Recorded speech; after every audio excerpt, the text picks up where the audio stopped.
These yummy baked chicken tenders take 2 secret ingredients to make them crispy and good. I'm Tess, and come join me as I make these delicious, tasty chicken tenders in the oven.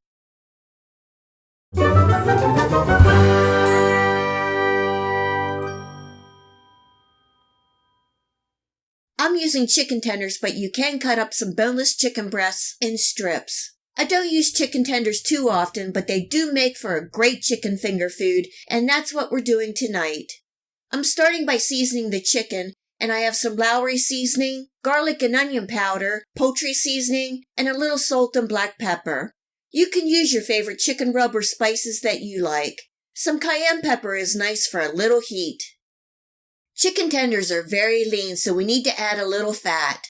You can use melted butter or any oil that you like, but tonight I'm making a healthier choice by using some good extra virgin olive oil. The oil will help crisp up the outside and keep the meat moist. Adding in my spices and giving that a good toss and refrigerating for 30 minutes. Now for the coating, and these are the 2 secret ingredients. I'm using cornflake crumbs and a packet of ranch dressing mix.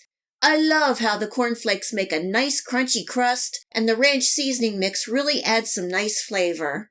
Giving that a good mix, coating the chicken tenders, and placing them on a parchment-lined baking sheet. I don't have any spray oil, so I'm just going to drizzle the top with a little more oil. I'm baking these at 400 degrees Fahrenheit for 20 to 30 minutes, and this just depends on the size of the chicken tenders. Just keep an eye on them. And the crispy baked chicken tenders are done. Serving with a myriad of sauces. I have a honey mustard mayo sauce, barbecue sauce, and a sriracha mayo sauce. The baked chicken tenders are crispy with lots of flavor. You can serve these as an appetizer, meal, or snack. Great for parties and get-togethers. I hope you give this baked chicken tenders recipe a try and enjoy. If you like this recipe, please hit the like and subscribe button. Remember to hit the bell next to the subscribe to make sure that you get my future video recipes. You can also find me on Steemit, Facebook, and at my website.